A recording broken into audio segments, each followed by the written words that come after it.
To official Akhtar Rahman sir YouTube channel. दोस्तों एक नए वीडियो में आपका फिर से बहुत बहुत वेलकम है। आज के इस वीडियो के माध्यम से हम इतिहास, भूगोल और राज्य शास्त्रों मीन्स एसएसटी पेडागोजी को लेकर कुछ सिलेक्टेड क्वेश्चन देखने वाले हैं। दोस्तों सीटेट दिसंबर 2024 के लिए जिस तरीके से प्रश्न पूछे जाते हैं दोस्तों, तो मोस्ट आईएमपी और सिलेक्टेड क्वेश्चन लेकर हम आपके सामने फिर से एक बार हाजिर हुए दोस्तों। तो चलिए वीडियो में आगे बढ़ते हैं। वीडियो में आगे बढ़ने से पहले अगर आप हमारे चैनल पे नए हो तो प्लीज़ चैनल को सब्सक्राइब कीजिए, साथ ही साथ बेल नोटिफिकेशन को ऑन कीजिए ताकि आपको आने वाले वीडियो की नोटिफिकेशन जो है वो आसानी से मिल पाए। और अगर आप हमसे जुड़ना चाहते हो तो डिस्क्रिप्शन में जाकर आपको हमारे टेलीग्राम और व्हाट्सएप ग्रुप को ज्वाइन कर लेना है, जहां से आपको तमाम शासन निर्णय, परिपत्रक, टीईटी, सीटेट और शिक्षक अभियोग्यता बुद्धिमत्ता चाचनी से जुड़ी हुई एक एक अपडेट जो है वो वक्त पर देखने के लिए मिलेंगी। तो बढ़ते हैं पहले क्वेश्चन की तरफ। देखिए दोस्तों, वीडियो को प्लीज़ लाइक कर देंगे। यहाँ पर प्रश्न पूछा गया है कि भारत में राष्ट्रपति की स्थिति, भारत में राष्ट्रपति की स्थिति क्या होती है। इस तरीके से क्वेश्चन यहाँ पर पूछा गया है। चार ऑप्शन आपको दिए गए हैं, कार्यकारी प्रधान की, संवैधानिक प्रधान की, नाम मात्र प्रधान की या फिर वास्तविक प्रधान की। तो दोस्तों याद रख लेंगे कि भारत में राष्ट्रपति की स्थिति होती है संवैधानिक प्रधान की, मतलब ऑप्शन नंबर 2 जो है हमारा वो राइट आंसर यहाँ पर रहेगा दोस्तों। ऑप्शन नंबर 2 जो है बिल्कुल करेक्ट आंसर यहाँ पर रहेगा। हम बढ़ते हैं अगले क्वेश्चन की तरफ। क्वेश्चन नंबर 2 देखिए दोस्तों, प्रश्न क्रमांक 2 यहाँ पर पूछा गया है। आप देख सकते हैं स्क्रीन पर इस तरीके से क्वेश्चन है कि संसदीय कुछ राज्य शास्त्र से हमने ये क्वेश्चन लिए दोस्तों। एनसीईआरटी की पुस्तक राज्य शास्त्र में से बताया जा रहा है कि संसदीय लोकतंत्र में कौन अनेक स्तरों पर कार्यपालिका के ऊपर नियंत्रण करने का काम करती है। मोस्ट आईएमपी क्वेश्चन है दोस्तों और चार ऑप्शन आपको दिए गए। कार्यपालिका के ऊपर के नियंत्रण करने का काम कौन करती है, इस तरीके से क्वेश्चन यहाँ पर पूछा गया है दोस्तों आपको। और यहाँ पर चार ऑप्शन दिए गए, न्यायपालिका, जनता, अधिकारी तंत्र या फिर विधायिका। तो देखिए दोस्तों, जो कार्यपालिका के ऊपर होती है उसको हम विधायिका कहते हैं। ऑप्शन नंबर 4 जो है बिल्कुल राइट आंसर यहाँ पर रहेगा दोस्तों। ऑप्शन नंबर 4 हमारा करेक्ट आंसर यहाँ पर हो जाएगा। हम बढ़ते हैं अगले क्वेश्चन की तरफ। क्वेश्चन नंबर 3 देखिए, बिल्कुल राज्य शास्त्र एनसीईआरटी की किताब में से ये प्रश्न लिए हैं दोस्तों। यहाँ पर आप तीसरा प्रश्न देख सकते हैं कि निम्नलिखित में धर्मनिरपेक्षता का कौन सा सिद्धांत भारत के संविधान में अपनाया गया है। मोस्ट आईएमपी क्वेश्चन है दोस्तों कि पूछा गया है कि धर्मनिरपेक्षता का कौन सा सिद्धांत भारत के संविधान में अपनाया गया है। चार ऑप्शन आपको यहाँ पर दिए गए दोस्तों। राज्य का धर्म से कोई लेना देना नहीं, राज्य का धर्म से नज़दीकी रिश्ता है, राज्य धर्मों के बीच भेदभाव कर सकता है, राज्य के धर्मों के मामले में हस्तक्षेप करने की समिति शक्ति होंगी। इस तरीके से चार ऑप्शन आपको दिए गए दोस्तों। और आपको पूछा गया कि धर्मनिरपेक्षता कौन सा सिद्धांत भारत के संविधान में अपनाया गया है। तो बिल्कुल दोस्तों इसका जो आंसर रहेगा वो होगा ऑप्शन नंबर 1 कि राज्य का धर्म से कोई लेना देना नहीं। ऑप्शन नंबर 1 जो है हमारा वो बिल्कुल सही जवाब यहाँ पर रहेगा। हम बढ़ते हैं अगले क्वेश्चन की तरफ। क्वेश्चन नंबर 4 देखिए, क्वेश्चन नंबर 4 यहाँ पर आपको पूछा गया है मोस्ट आईएमपी और मोस्ट फेमस ये क्वेश्चन है दोस्तों कि तालीकोटा का युद्ध किस नाम से जाना जाता है। इस प्रकार से यहाँ पर प्रश्न पूछा गया है और चार ऑप्शन आपको दिए गए दोस्तों। राक्षसी तगड़ी का युद्ध, पानीपत का युद्ध, टेरिकोटा का युद्ध या फिर इनमें से कोई नहीं। तो याद रखेंगे दोस्तों कि तालीकोटा का जो युद्ध है वो किस नाम से जाना जाता है। जी हाँ, किस नाम से जाना जाता है। तो ऑप्शन नंबर 1 जो है वो बिल्कुल राइट आंसर यहाँ पर आपका रहेगा कि इस युद्ध को जो है राक्षसी तंगड़ी का युद्ध कहा जाता है। ऑप्शन नंबर 1 जो है हमारा वो बिल्कुल सही आंसर यहाँ पर रहेगा। हम बढ़ते हैं अगले क्वेश्चन की तरफ। क्वेश्चन नंबर 5 देखिए, जल्दी जल्दी हमने यहाँ पर ये वीडियो में प्रश्न देखने हैं दोस्तों, क्योंकि उतना वक्त अब सीटेट की परीक्षा में बाकी नहीं है, इसलिए हम जल्दी ये क्वेश्चन यहां पर कर रहे हैं। प्रश्न पूछा गया है कि प्रशिष्टों के विषय में असत्य है। देखिए दोस्तों, 4 विधान आपको दिए गए हैं, 4 ऑप्शन आपको दिए गए और प्रशिष्टों को लेकर कौन सा विधान जो है वो गलत है, इस तरीके से क्वेश्चन में पूछा गया है। 4 ऑप्शन आपके सामने है। प्रशिष्टियाँ ऐतिहासिक स्रोतों का कार्य करती है, डेफिनेटली करती है। प्रशिष्टियाँ की रचना राजाओं की प्रशंसा में की गई है, डेफिनेटली की गई है। इनमें राजाओं के समस्त क्रियाकलापों का विवरण प्राप्त होता है या फिर समुद्रगुप्त की प्रयाग प्रशस्ति हिरेशन द्वारा लिखी गई थी। तो देखिए दोस्तों, ऑप्शन नंबर 1, 2 और 4 की बात अगर आप करते हो तो ये बिल्कुल सही जवाब हो जाएगा दोस्तों कि ऑप्शन नंबर 1, 2, 4 सही है। लेकिन जो इनमें से तीसरा ऑप्शन है दोस्तों, ये यहाँ पर गलत दिया गया है कि इनमें राजाओं के समस्त क्रियाकलापों का विवरण प्राप्त है। ऑप्शन नंबर 3 जो है वो असत्य रहेगा।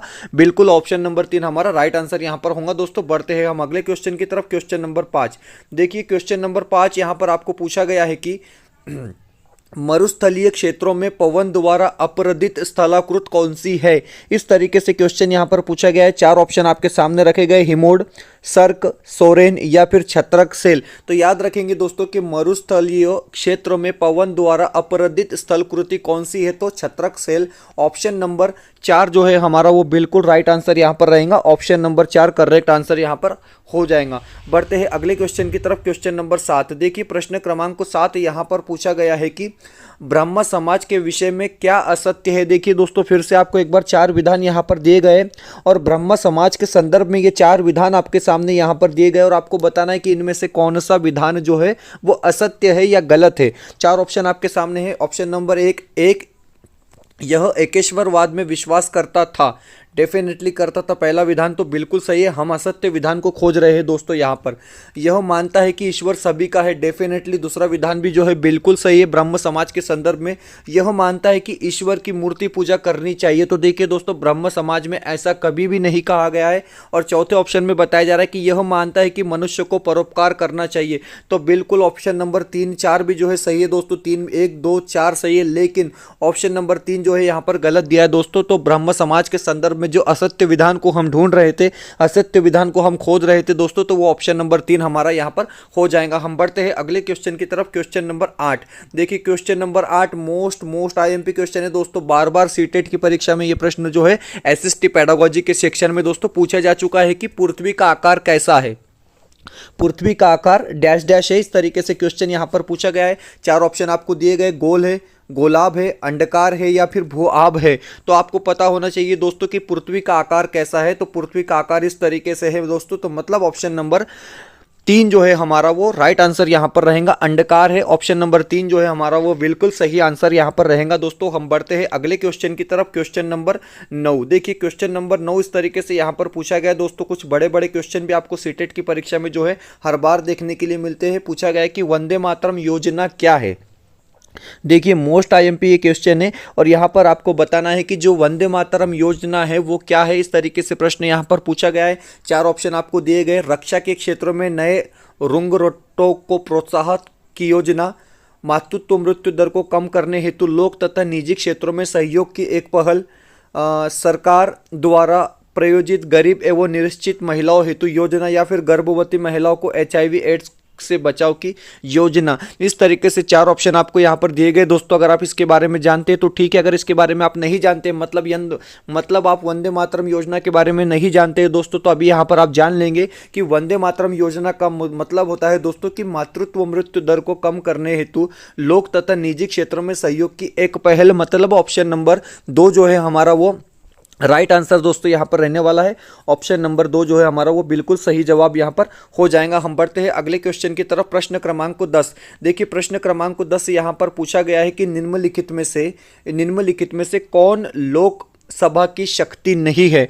मोस्ट राज्य शास्त्र से आज के इस वीडियो में हमने ज़्यादा से ज़्यादा क्वेश्चन लिए दोस्तों, क्योंकि 15 नंबर का आपको राज्य शास्त्र के संदर्भ में सीटेट में क्वेश्चन देखने के लिए मिलते हैं दोस्तों। और सारे के सारे क्वेश्चन जो है वो एनसीईआरटी की किताब में से लिए। तो वीडियो को ज़्यादा से ज़्यादा शेयर करेंगे दोस्तों। पूछा गया है कि निम्नलिखित में से कौन लोकसभा की शक्ति नहीं है। इस तरीके से 4 ऑप्शन आपको दिए गए, संविधान में संशोधन करती है, बिल्कुल ये लोकसभा की शक्ति है, राज्य सूची के विषयों पर कानून बना सकती है, आपातकाल की उद्घोषण को स्वीकृत देती है, ये भी लोकसभा की शक्ति है, समिति और आयोग का गठन कर सकती है, तो डेफिनेटली ये भी लोकसभा की शक्ति है दोस्तों। लेकिन ऑप्शन नंबर यहाँ पर जो 2 दिया है वो लोकसभा की शक्ति नहीं होती है, राज्य सूची के विषयों पर कानून बनाना। तो मतलब ऑप्शन नंबर 2 जो है हमारा वो बिल्कुल सही जवाब हो जाएगा दोस्तों। वीडियो बेहतर लगती है तो प्लीज़ वीडियो को लाइक कीजिए, चैनल पर नए हो तो प्लीज़ दोस्तों चैनल को सब्सक्राइब कीजिए। डिस्क्रिप्शन में जाकर आपको हमारे टेलीग्राम और व्हाट्सएप ग्रुप को ज्वाइन कर लेना है, जहां से आपको तमाम शासन निर्णय, परिपत्रक, टीएटी, सीटेट और शिक्षक अभियोग्यता बुद्धिमत्ता चाचनी से जुड़ी हुई एक एक अपडेट जो है वो वक्त पर देखने के लिए मिलेंगी दोस्तों। हमारे यूट्यूब चैनल में प्लेलिस्ट तैयार की है दोस्तों, जहां से आप सीटेट दिसंबर 2024 के लिए मराठी भाषा पेडागोजी पेपर 1, पेपर 2, हिंदी भाषा पेडागोजी पेपर 1 और पेपर 2, सीटेट दिसंबर 2024 के लिए एसएसटी पेडागोजी और बाल मानस शास्त्रों means child developments and pedagogy को लेकर हमने प्लेलिस्ट तैयार की है दोस्तों, जहां पर आप प्रीवियस ईयर क्वेश्चन के साथ साथ फ्री में जो है सारे वीडियोस जो है वो आप देख सकते हैं दोस्तों। तो बढ़ते हैं वीडियो में आगे, वीडियो को प्लीज लाइक कीजिए। देखते हैं हम अगला क्वेश्चन, प्रश्न क्रमांक 11 यहाँ पर पूछा गया है। आप देख सकते हैं दोस्तों कि अगला क्वेश्चन कुछ इस तरीके से कि राज्य की विधि का अंग से अभिप्राय है। देखिए 4 ऑप्शन आपके सामने यहाँ पर दिए गए और आपको बताना है कि राज्य की विधि का अंग से अभिप्राय है। 4 ऑप्शन आपको दिए गए। सर्वोच्च न्यायालय के न्यायाधीश से, कानून लागू करने के लिए उत्तरदायित्व नौकरशाह, नागरिकों द्वारा निर्वाचित प्रतिनिधि या फिर देश का प्रत्येक नागरिक। तो दोस्तों सीधे सीधे तौर पर आपको बताना है कि विधेय का क्या है। तो देखिए दोस्तों इसका जो मतलब हो जाएगा वो होगा ऑप्शन नंबर 3 कि नागरिकों द्वारा निर्वाचित प्रतिनिधि हमारा यहाँ पर बिल्कुल राइट आंसर रहेगा दोस्तों। ऑप्शन नंबर 3 जो है वो बिल्कुल करेक्ट आंसर यहाँ पर रहेगा। हम बढ़ते हैं अगले क्वेश्चन की तरफ, क्वेश्चन नंबर 12। क्वेश्चन नंबर 12 यहाँ पर पूछा गया है कि देखेंगे आप प्रश्न क्रमांक 12 यहाँ पर पूछा गया है कि निम्नलिखित स्थलाकृतियों में से किसमें छत्रक शेल पाए जाते हैं। देखिए दोस्तों छत्रक शेल को लेकर दूसरा क्वेश्चन आज के इस वीडियो में हमने ऐड किए है। सारे के सारे क्वेश्चन आपको एनसीईआरटी की किताब में से देखने के लिए मिलेंगे दोस्तों। तो पूछा गया कि निम्नलिखित स्थलाकृतियों में से किसमें छत्रक शेल पाए जाते हैं। 4 ऑप्शन आपको यहाँ पर दिए गए दोस्तों कि छत्रक शेल कहाँ पाए जाते हैं। इस तरीके से ये प्रश्न पूछा गया है। डेल्टा में पाए जाते हैं, रेगिस्तान में पाए जाते हैं, हिमनद हिमोड में पाए जाते हैं या फिर समुद्र गुफाओं में पाए जाते हैं। याद रख लेंगे दोस्तों कि जो छत्रक शेल है वो रेगिस्तान में पाए जाते हैं। मतलब ऑप्शन नंबर 2 जो है हमारा वो बिल्कुल करेक्ट आंसर यहां पर रहेगा। ऑप्शन नंबर 2 जो है वो बिल्कुल सही जवाब यहां पर हो जाता है। हम बढ़ते हैं अगले क्वेश्चन की तरफ दोस्तों। बिल्कुल स्मार्ट रिवीजन हम यहां पर कर रहे हैं, जल्दी जल्दी हम क्वेश्चन के आंसर यहां पर देखने की कोशिश कर रहे हैं दोस्तों लगातार। और पूछा गया है कि निम्नलिखित में से किसके नेतृत्व में बंगाल 18वीं सदी में धीरे धीरे मुगल नियंत्रण से अलग हो गया। देखिए मोस्ट आईएमपी ये क्वेश्चन है कि 18वीं सदी में किसके नेतृत्व में जो है बंगाल मुगल नियंत्रण से अलग हो गया। 4 ऑप्शन आपको दिए, मुर्शिद कुली खान, नादिर शाह, निजामुल हक मुल्क आसफ जहां या फिर अलीवर्दी खान। इस तरीके से 4 ऑप्शन आपके सामने है दोस्तों। और आपको बताना है कि 18वीं सदी में बंगाल जो है धीरे धीरे मुगल नियंत्रण से अलग हो गया। तो इसका जो जवाब होगा, इसका जो उत्तर होगा वो ऑप्शन नंबर 1 जो है बिल्कुल इसका परफेक्ट आंसर है कि मुर्शिद कुली खान के नेतृत्व में जो है बंगाल जो है 18वीं सदी में मुगल नियंत्रण से अलग हो गया था। ऑप्शन नंबर 1 जो है हमारा वो बिल्कुल सही आंसर यहां पर रहेगा। हम बढ़ते हैं अगले क्वेश्चन की तरफ, क्वेश्चन नंबर 14। देखिए प्रश्न क्रमांक 14 यहां पर पूछा गया है कि भारत का दक्कन पठार जो बेसाल्ट शेल से बना है। सबसे पहली बात तो याद रख लेंगे, अगर प्रश्न पूछा गया दोस्तों कि दक्कन पठार किस शेल से बना है तो याद रख लेंगे कि बेसाल्ट शेल से ये पठार बना है। निम्नलिखित में से शैलों की किस श्रेणी के अंतर्गत आता है। अब यहाँ पर क्वेश्चन जो है वो चेंज करके पूछा गया है। बताया जा रहा है कि दक्कन का पठार जो है वो निम्नलिखित में से किन शैलों की श्रेणी में आता है। इस तरीके से प्रश्न यहाँ पर पूछा गया है। 4 ऑप्शन आपको दिए गए दोस्तों, बहिर्भेदी आग्नेय शैल, अवसादी शैल, अंतर्भेदी आग्नेय शैल या फिर कायांतरित शैल। इस तरीके से 4 ऑप्शन आपको यहाँ पर दिए गए और आपको पता होना चाहिए कि इसका जो जवाब है वो ऑप्शन नंबर 1 बहिर्भेदी आग्नेय शैल हमारा राइट आंसर यहाँ पर हो जाएगा। हम बढ़ते हैं अपने अगले क्वेश्चन की तरफ, क्वेश्चन नंबर 15। देखिए प्रश्न क्रमांक 15 यहाँ पर पूछा गया कि निम्नलिखित स्थल रूपों में से किसमें खजिन निक्षेप की प्रचुरता पाई जाती है। ये ज्योग्राफी से क्वेश्चन लिया है दोस्तों, एनसीईआरटी ज्योग्राफी की किताब में से, पुस्तक में से ये प्रश्न लिया गया है और पूछा गया है कि स्थल रूपों में से किसमें खनिज निक्षेप की प्रचुरता पाई जाती है।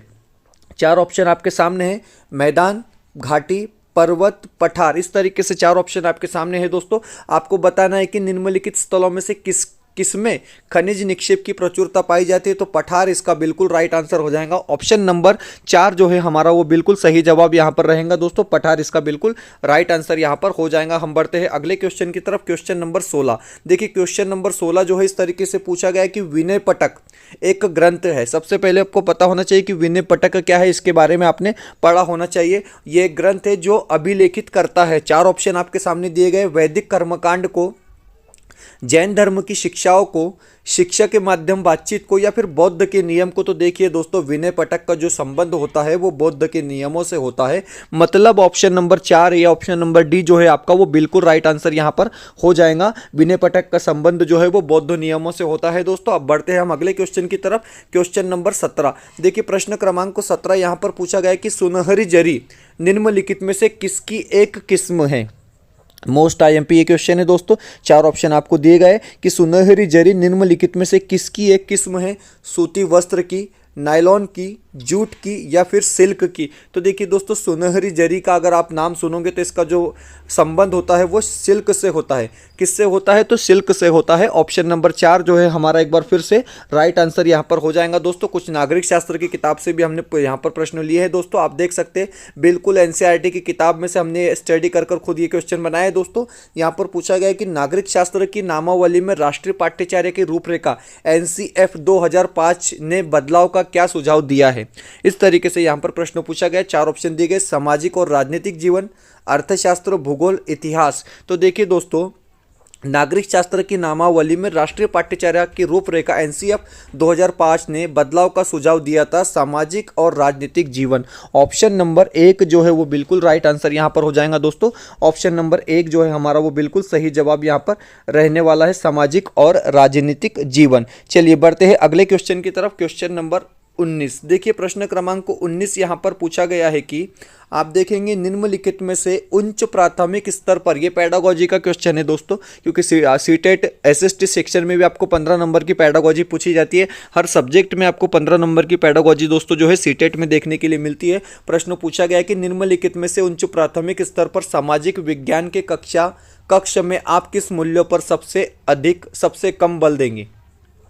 सबसे कम बल देने की बात यहाँ पर हो रही है दोस्तों। तो देखिए, वैज्ञानिक दृष्टिकोण, समानता, सहयोग या प्रतीकात्मकता। इस तरीके से 4 ऑप्शन आपको यहाँ पर दिए गए दोस्तों, और सबसे कम बल देने की बात हो रही है। तो बिल्कुल ऑप्शन नंबर 4 जो है हमारा वो यहाँ पर राइट आंसर रहेगा दोस्तों। ऑप्शन नंबर 4 हमारा सही जवाब यहाँ पर कहलाएगा।